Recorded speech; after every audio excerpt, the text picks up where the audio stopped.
Guys, and welcome back to MS Tutorials, and in today's video I'm going to be going over how to fix the update error for the Xbox or the Microsoft Store app. And let's get straight into the video.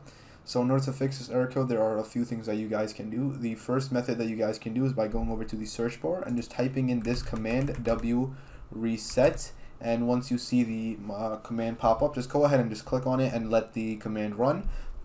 Now, once that command is run, that should fix the error code. The second method you guys can try doing is by going over to the Xbox app, and all you want to do is you want to simply just log out of your account and then sign back in.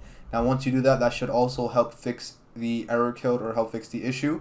Now, the third method you guys can do is by simply just restarting your PC, because that always does tend to fix some issues as well, and it will fix this issue as well. Now, once you do all of these methods, you guys should be good to go, and that should be it for the video. So thank you guys for watching. Make sure to give the video a thumbs up, subscribe to the channel, and have a great day.